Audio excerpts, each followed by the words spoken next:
I'm Keanu Smith, and this is Clutch Sports. Now, don't yell at me. Well, you couldn't yell at me through the screen anyway, because I haven't been on in a while. I have internships, I have work, and I have school. But go on my YouTube channel, K-Stang Productions, to see my weekly YouTube videos that I do post regularly. But Clutch Sports is making a comeback. I'm gonna try to be more consistent, but you know how school goes. We only have 2 weeks left in the spring semester, and boy, am I glad. It has been treacherous, like I've been walking through mud, but it's okay because we all are gonna finish strong. But I have to come to you all like a week or two later after college basketball has officially ended. The men's championship just took its course, as well as the women's. But let me tell you, it was one for the ages. I'm gonna start with the men's because obviously we all know the women's was better. For men's college basketball, the Final Four took place. The first game that I'm gonna talk about is UConn versus Alabama. Obviously we know UConn to be one of the greatest basketball programs in the nation for college. That's no doubt. Alabama's looked like a football school, but their basketball team put a beating on Clemson, first of all, and well, they entered the Final Four.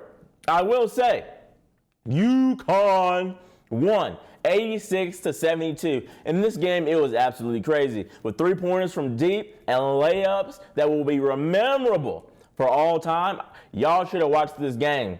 I'm going to highlight some key players for UConn. Stefan, whatever his name is, Castle, had 21 points, 2 assists and 5 rebounds. If that doesn't change the game, then I don't know what will. Donovan Clingan, 18 points, 1 assist and 5 rebounds. So the rebounds are really consistent. And then you have Cam Spencer with numbers across the board, 14 points, 4 assists, and 8 rebounds.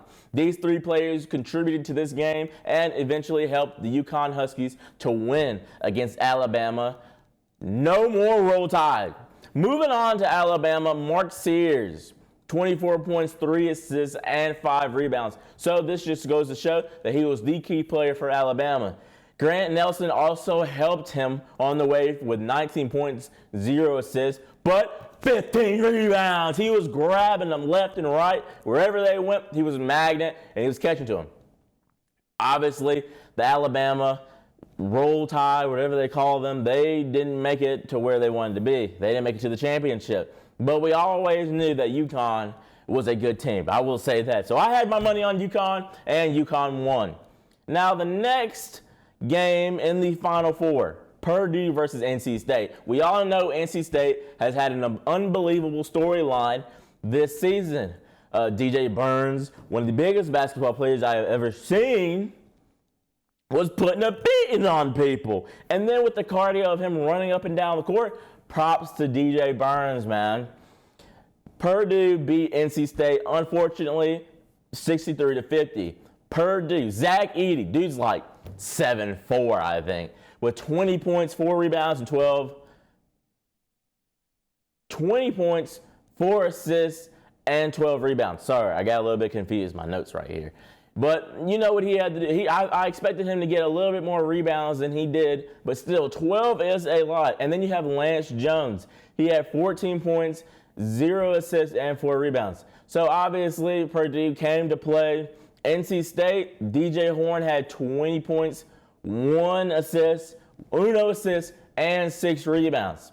And then you have DJ Burns with only 8 points, 4 assists, and then 1 rebound. I expected him to be way better in this game, especially with the storyline that went on this season. They were supposed to make it to the championship, but you know what they said. You know what happens. I mean, you choke in the big moments under the bright lights, so they just couldn't handle it. But anyway, NC State had like a good many losses, like over 10, but still made it to the Final Four. So props to them. Maybe they'll make it into the championship next season, but I guess we will see. But the men's college basketball national championship, UConn versus Purdue. Now, I would like to ask the viewers, did y'all watch this video? Because I did not. I'm just here to give the stats because I wasn't too much interested in this game. Nobody I liked was in this game. UConn won, I will say that, 75-60. And if you actually watch the game, because I saw some highlights, I ain't gonna lie, I saw some highlights. UConn was putting the beating on them. They was whooping them all around the house, like your mama did with the shoe. Whop, whop, whop, whop. And I'm not talking about Cardi B or Megan Thee Stallion, because that's not the time that we're on. UConn, Tristan Newton, 20 points, 7 assists and 5 rebounds. That looked like LeBron James numbers, but he will never compare to him. Stefan Castle, 15 points, 3 assists, and 5 rebounds. So both of these players came to play two key players of this game. And then Purdue. Now, I will say this. As tall as Zach Edey is, you would expect them to give them the ball a lot. But not this much. He had 37 points, 0 assists, and 10 rebounds. I think I saw a statistic on Instagram saying that he scored like 57 to about 60% of Purdue's points. Now, if that ever happens in a game, just go ahead and retire a whole basketball team, because there's no way he should be taking on that much of a load, especially in college, and expect to win the national championship. None of his friends, none of his basketball players, not even his coach came to play in that game. And I will stand on it. Purdue does not go with P. The P stands for, and I will not finish that sentence. Anyway, we're moving on to women's basketball college, obviously, because we don't watch the WNBA. Obviously, there's good players, but I just don't watch them. Iowa versus LSU in the Elite Eight. I would like to highlight this game because we all wanted it. We all needed to see it. And, well, the outcome was not what I expected. Iowa beat LSU as sadly as I would like to say this. They beat them 94-87. Caitlin Clark put on an absolute show.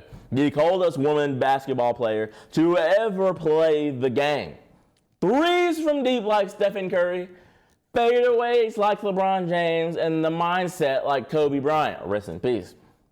Caitlin Clark in this game had 41 points, 12 assists, and 7 rebounds. And then you see Haley Van Lith just throwing up her hands in every type of meme. What are you going to do with that? Nothing. Because when you cross half court and then decide to just shoot it and turn around, oh, that's just deadly. She was pulling Stephen Curry moves. I mean, I would be turned around, not even paying attention to the game. The announcer goes, "Oh, Caitlin Clark from the half court line. Oh, she shoots for 3. Oh!" It was terrible. It was terrible. After halftime, I was just like, this game's over. This game's over. Kate Martin, 21 points, 0 assists, and 6 rebounds. I don't know who she is, but she did play good. So she went along with Caitlin Clark, and they put on an absolute show. Now I'm going to move over to my LSU buddies. Obviously, I don't know them, but I support them. Angel Reese, as good as she is, she has 17 points, 4 assists, and 20 rebounds. So she showed up in this game. Played for LSU, other than some people, but even Flau'jae Johnson had 23 points, 2 assists, and 6 rebounds. You know, she's a rapper, but maybe she should be more on the basketball side, because that's probably where you're going to make the more money, maybe. But that's just my personal opinion. She did well, but they didn't do well enough to beat the Hawks. The Tigers were, defeated. So they let a bird defeat them, and 3-pointers, technically. Moving on to the women's basketball championship, I will say I did watch this because I thought it would be very interesting. South Carolina versus Iowa. Now, when we hear South Carolina and women's basketball, we tend to be afraid, and that's what Iowa was this game. Chloe Kitts, just listen to these numbers for most of their players. Chloe Kitts, 11 points, 2 assists, 10 rebounds.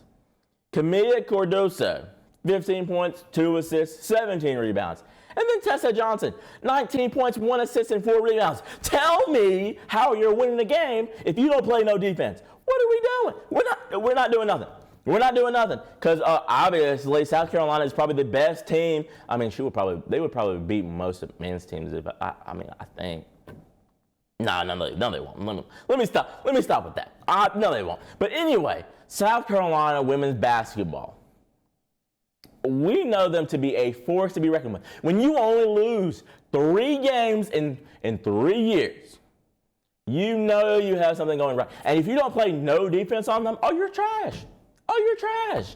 5 of their starters left last season. They still went undefeated and won the national championship, and you decided to play no defense. No defense whatsoever. 87 points is criminal, fraudulent. And then you have Caitlin Clark taking on an entire team by herself, scoring 30 points, 5 assists, and 8 rebounds. Tell me how you're going to win a game. You're not. You're not winning a game. I don't care what nobody says. And no three-pointers can amount to a whole starting 5 scoring double-digit points. So I blame this on the coaching staff and the players for Iowa, because this was going to be a good story, I will tell you that. Now, just because of their team, Caitlin Clark has no national championships. None. So technically, is her basketball resume kind of scarred in college because she didn't get a national championship? She was looked at to be the best player, but if you don't have a national championship, I mean, are you really? Anyway, that's a wrap for this week's sports news. To stay up to date, make sure to check out my show every week to stay tuned into your favorite sports teams. I'm Keanu Smith, and this is Clutch Sports.